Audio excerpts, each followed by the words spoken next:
Varicose veins కి సరైన చికిత్స కోసం సంప్రదించండి ఎవిస్ హాస్పిటల్.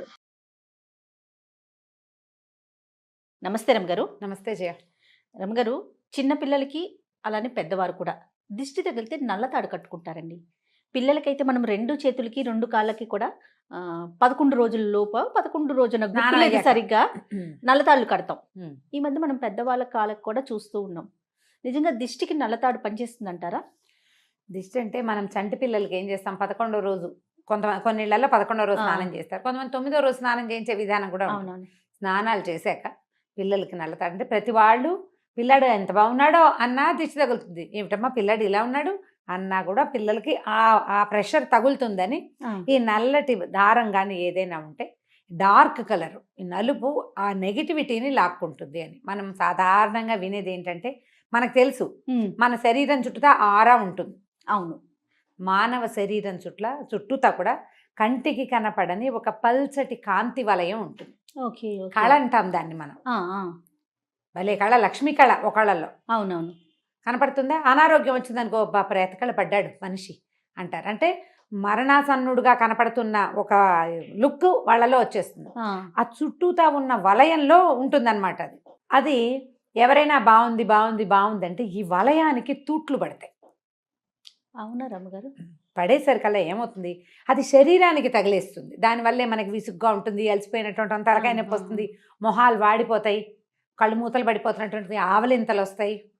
కొంచెం కనపడదు. ఒక వయసుకి వచ్చిన పిల్లలు అనుకోండి, వయసు అంటే ఇన్ ద సెన్స్ ఇప్పుడు మా గుడ్డదానిలాగా 7-8 టపా టపా టపా పడతానే ఉంటుంది. పడిపోతారు, లేకపోతే క్రాంకీగా దేనికో ఒకదానికి నసగా ఏడుస్తారు, సరిగ్గా అన్నాలు తినరు, నిద్ర బాగా పోరు, ఇలాంటివి కనపడతాయి పిల్లల్లో. పెద్దవాళ్లలో ఈ దిష్టి వల్ల ఏంటంటే చికాకు, భరించలేనితనం, ఇన్సోమ్నియా వస్తుంది, నిద్రలేమి కూడా వస్తుంది, విసగట వచ్చేస్తుంది, ఒంటికి ఏదో ఆపాటం అంటే పని చేయగలిగినట్టు ఉండదు, ఒంటికి ఏం ప్రాబ్లం ఉండదు, కానీ వీళ్ళు పని చేయలేనట్టుగా అనిపించేస్తుంది, బద్ధకం వచ్చేస్తుంది. మనం కనుక ఇలా ఉప్పు కానీ ఏదైనా చుట్టూతా తిప్పామనుకో, ఈ చుట్టూతా ఉన్న ఆరా ఉంది కదా, అది పుల్ అవుతుంది, అది లాగపడుతుంది. అందుకని మనం ఏం చేస్తాం, ఇట్లా గుండ్రంగా తిప్పుతారు 3 సార్లు ఇటు 3 సార్లు, మళ్ళీ రెండో చేత్తో 2 గుప్పెళ్లతో ఉప్పు పట్టుకుని తిప్పే పద్ధతి కూడా కనపడుతుంది. నిజంగా రమ్మగారు, దిష్టి తీస్తారని నాకు తెలుసు కానీ ఆరా ఫిల్ అవుతుంది అన్న సెన్స్ నాకు తెలియదు. ఇప్పుడు మీరు చెప్పేది ఇట్లా ముక్కలుగా అయినట్టు అయిపోయింది కదా, అది మొత్తానికి ఇట్లా పుల్లింగ్ అవుతుంది అనమాట, బయటికి లాగబడుతుంది. దాంతో ఏమవుతుంది, శరీరానికి రక్షణ లభిస్తుంది. మన విధానం ఇది సైన్సా ప్రూఫా నన్ను అడక్కు, నాకు తెలియదు. మా పెద్దవాళ్ళు చెప్పే విధానం అయితే అంతే కదా, పెద్దల నుంచే కదా అన్ని మనకి. ఈ ఆరా పుల్లింగ్ అయ్యేసరికల్లా ఏమవుతుంది, మనుషులకి ఉత్తేజం వస్తుంది. మళ్ళీ ఆ ఆరా ఎంత కలర్ఫుల్గా ఉంటుందో మనుషులు అంత బ్రైట్గా ఉంటారు. కొంతమంది ముక్కు మొహం అన్ని చక్కగానే ఉంటాయి, అంత మనుషులు బాగుంటారు, కానీ వాళ్ళల్లో కళ ఉండదు. ఈ ఆరా డల్గా ఉందన్నమాట. ఒకళ్ళు సామాన్యంగా ఉంటారు కానీ అందరినీ ఆకర్షిస్తారు. వాళ్ళలో అంటే వాళ్ళ లోపల ఉన్న తత్వాన్ని బట్టి ఆరా ఇంకా బ్రైట్ అవుతుంది. మామూలుగా అందరికీ ఉంటుంది, లోపల చాలా ఉత్సాహవంతులు, ఇతరులకి సహాయం చేసేవాళ్ళు, ఏ చెడు ఆలోచనలు ఉండవు, స్వార్థపరులు కాదు, మంచి లక్షణాలు ఉన్నాయనుకో, ఆత్మ అద్భుతమైంది వాళ్ళది. అది ఆత్మ సౌందర్యమే ఈ శరీరానికి బయట ఫిల్లింగ్ అవుతూ ఉంటుంది అనమాట. అందరికీ ఉంటాయి, అందులో ఫిల్ అయ్యే రంగుల్ని బట్టి కళ వస్తుంది. మనం ఈ తిప్పేది ఈ కట్టేది దానికోసమే. ఈ నల్ల తాడు కట్టుకున్నాం అనుకో, ఏదైనా వచ్చిన మన మీదకి వచ్చినటువంటి చెడు దృష్టి, చెడు ఆలోచన ఈ తాడు లాగేస్తుంది. ఈ తాడుని ఎక్కువ రోజులు ఉంచారు. చంటి పిల్లలకి మొలతాడు కడతామా, నెల మార్చేస్తుంటాం. ఈ పిల్లలకు కట్టిన తాళ్ళు కూడా కొన్నాళ్ళకి మాసిపోతే తీసేస్తాం. అవునవును. తర్వాత కాలికి కట్టుకుంటే అది కూడా 3 ముళ్ళేసి ఒక నల్లతాడు. రెగ్యులర్గా ప్రజల్లోకి వెళ్ళేవాళ్ళు, తరచుగా ఏదో డల్ అయిపోతున్నాం మనం, ఏమి అనారోగ్యం లేదు, ఏమిటో డల్గా ఉంటుంది, వాళ్ళు కూడా ఒక నల్లదారం తీసుకోవటం, 3 ముళ్ళు వేయటం దానికి, ఆ తాడుని కాలికి కట్టుకోవటం. అది కనిపించినా కనిపించకపోయినా ఎవరో ఒకళ్ళకి కనపడినా సరిపోతుంది. కాటుకు పెడతాం, చుక్కలు పెడతామా, కొంతమంది పిల్లలకి ఇక్కడోటి ఎన్ని చుక్కలు పెడతారో, అరికాల్లో ఒకటి. అవునవును. ఇవన్నీ పెట్టుకుంటామా. ఇవన్నీ ఏంటంటే దాన్ని తీసుకుంటాయన్న నమ్మకం. తీస్తాయా తీయవా అనేది వేరే కదా. మన నమ్మకం, అది మన నమ్మకం.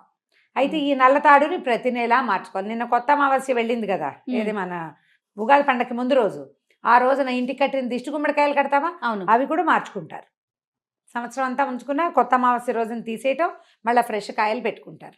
అవన్నీ కూడా మనకి ఈ నరదృష్టిని నివారించడానికి. మనము మనుషులమే కదా, మనం కూడా చూస్తాం కదా, మన కంటికి కూడా అలా అవుతుందంటే నరుడి కంటికి నల్లరాయి పగులుతుంది.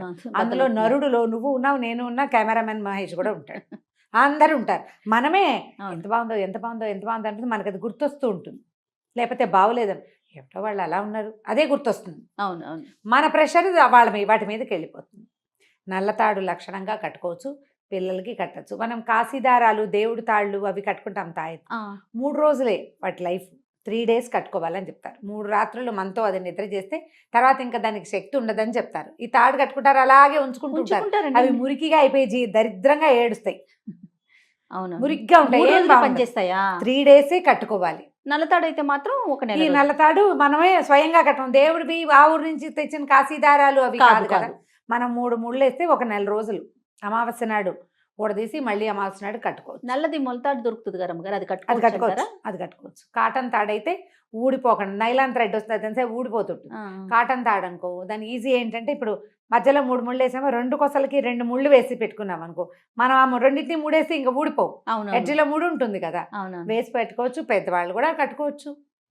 మనకేంటంటే ఇది మనని రక్షిస్తుందన్న భావన ఉంది చూడు, అది ప్లస్. అది మనకి ప్లస్ అవుతుంది. అవునవును. ఇది ఇప్పుడు ఫ్యాషన్ గా కూడా కట్టుకుంటున్నారు కదా. మరి ఏమి ఫ్యాషన్ గా చేసేటప్పుడు పెద్దవాళ్ళు చెప్పింది చేయడానికి మనకు ఓవర్ యాక్షన్ చేసుకోవచ్చు కదా. ఆఫ్ స్క్రీన్ అయితే వేరే మాట వాడేవారేమో. ఆఫ్ స్క్రీన్ అయితే ఇంకో మంచి పదం వాడేదాన్ని. నిజంగానే మనం కాదు జయ, ప్రతిసారి పాత పద్ధతిని ప్రశ్నిస్తాం. ఫ్యాషన్ ని ఎందుకు ప్రశ్నించము మనం? అసలు ప్రశ్నించము, మనకు తెలిసిన తెలియకపోయినా అడాప్ట్ చేసేసుకుంటాం దాన్ని. ఫ్యాషన్ అంతే, అది ఫ్యాషన్. చింకి గుడ్డలు వేసుకోవటం, అక్కడ ఇక్కడ చిల్లుంటాం, భుజాల మీద చిల్లుంటాం, మోకాళ్ళ దగ్గర ఇంతంత మేర చిరిగిపోవటం. నిజానికి చిరుగుడ్డలు కట్టుకున్న వాడి దగ్గర లక్ష్మీదేవి ఉండదు. భర్తృహరి దగ్గర నుంచి ఆరి చాణక్యుడి వరకు నెత్తి నోరు కొట్టుకుని చెప్పారు మనకి. కానీ మనం చింపి మరీ కట్టుకో, అదే స్టైల్ గా. ఇక్కడ ఉంటాయి, ఇక్కడ కూల్ షోల్డర్స్, ఏమిటో కూల్. మనదేమి ఇంకో ఇది వేడి దేశం అని ఏమైనా ఆఫ్రికాలో ఉన్నామా మనం? హైదరాబాద్కి కూల్ షోల్డర్స్ అవసరం ఉన్నాయి? ఏం అక్కర్లేదు. సమ్మర్లో కాదు, ప్రతి కాలంలోనూ వేసుకుంటాం మనం, మనకు అవసరమే లేదు. ఫ్యాషన్ని ప్రశ్నించము, పద్ధతిని ప్రశ్నిస్తాం. ప్రశ్నలు మానేయండి, కుశంకలు మానేయండి. మీ అమ్మగారు తాడు కట్టుకుంటూ బాగుంటుంది అని చెప్తే కళ్ళు మూసుకుని కట్టుకోండి. ఆచార వ్యవహారాల్ని కొనసాగించాలండి, అంతే. నో ప్రశ్న, అంతే. రైట్ రామ్ గారు, నమస్తే. నమస్తే జయ.